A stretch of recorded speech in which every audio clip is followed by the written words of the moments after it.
those barriers as yet. And now the University of Cape Town is embroiled in one such debacle. UCT's leading woman silent on sexism and racism claims towards black female academics and doctors. And this is an article written by Edwin Naidu. The head of the Department of Surgery at the University of Cape Town, Professor Graham Figan, has expressed shame and regret over the distressing allegations about racism and sexism under his watch.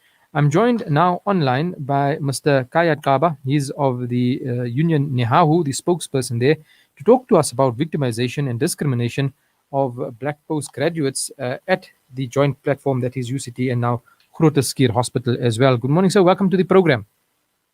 Good morning to you and good morning to your listeners at home, and thank you for the opportunity. All right, perhaps you can share with us the background to the story. What is alleged to have taken place at UCT and Groote Schuur? Well, basically, there's the issue of racism that is practiced against black graduates that do not get the issue of placement in the hospital.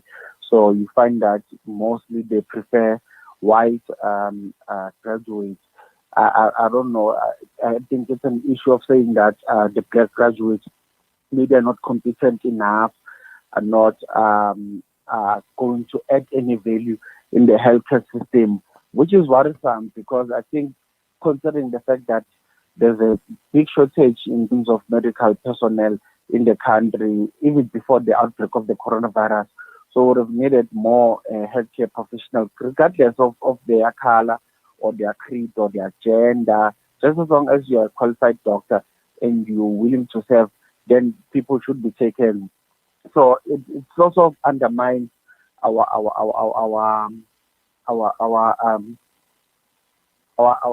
fight against the coronavirus, but also providing healthcare for our people. So that's why we really need to involve everyone in fighting the issue of racism and preferential treatment or treatment of people based on their race.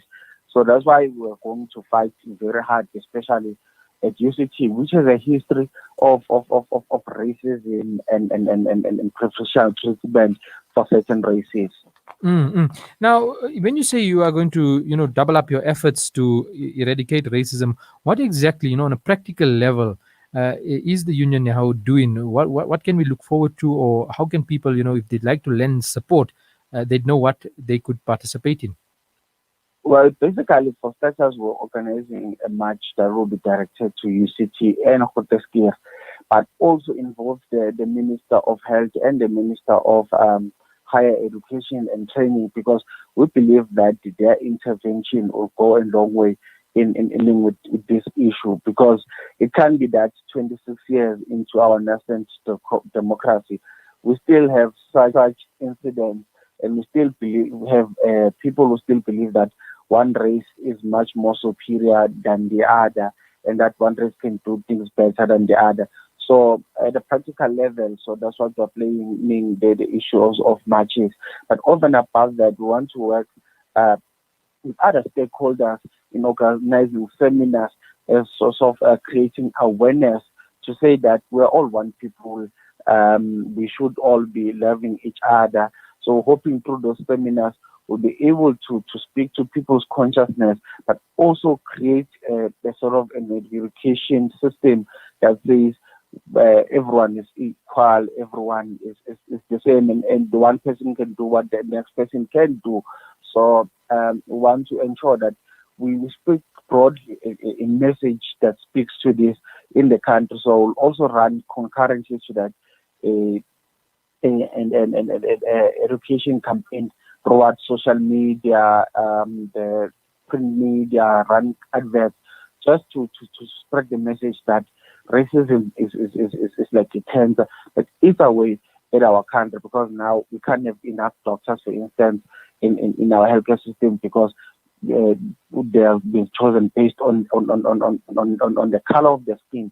And if we're honest, the white people in the country are minority, so it means you're taking less, so you're having less, you're leaving out the majority of people. So that's what we're trying to paint to our people. Hopefully they can see the picture of what we are trying to convey as a message.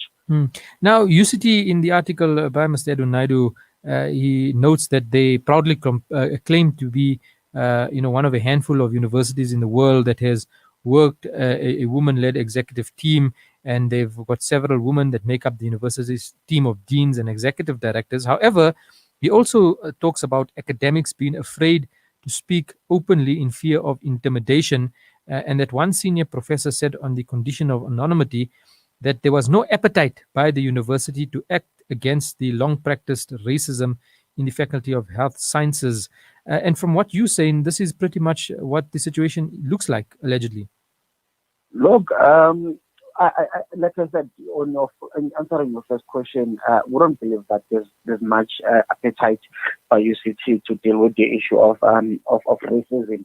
I think the racism has always been entrenched there, and I think even with the admission of students, I think they tend to be more acceptable to white students rather than black. So it's a very entrenched issue that will require years and years of rolling back. But of course, we should not tire. Just because it's a mammoth task doesn't mean that we should be dejected, but we must soldier on. But on the issue of sexism, we believe that women should be given a chance. Women should lead.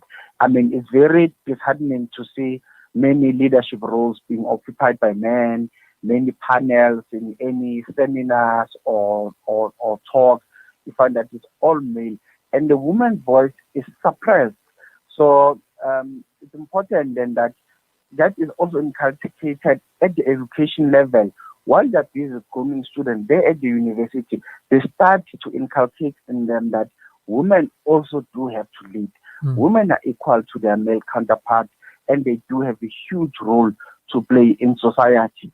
So if it doesn't happen there, then it's a problem. So that's why we really need to push for the transformation of institutions like UCT, VEX, and so on, who still believe that white males should lead more than anyone else. And if that shouldn't be the case, everyone should be given an equal opportunity, of course, based on skills, based on expertise. People must be given a chance to showcase their talent and able to lead society into a new dispensation. So we really condemn any act that seeks to portray women as inferior. Now, Mr. Xaba, the Commission for Gender Equality's legal team is investigating racism, the claims at UCT, but there's also claims coming out of Groote Schuur Hospital. We know that UCT's marketing department, they've said that they take the allegations seriously, but it seems that it may be different at Groote Schuur Hospital, where complaints have allegedly fallen on deaf ears. What's the situation there, and how are you responding to it, particularly since this is an operational hospital? Well, as a union organizing workers and the majority union at Groote Schuur, we're not going to let this matter die. We're not going to stand idly or fold our arms while there's allegation of racism that are in the main disadvantaging patients and the broader community. So we're going to raise the issue and ensure that it receives the attention it deserves. We're going to put a spotlight on it so that everyone knows what is currently happening there and put measures in place in order to fix that.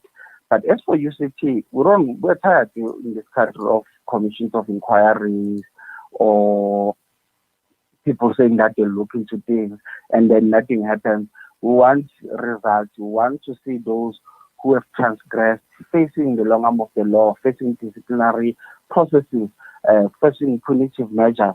Because we don't want window dressing. We don't want people saying things just for the sake of checking boxes. So we want to see happen that people are punished for all the transgressions that they've caused.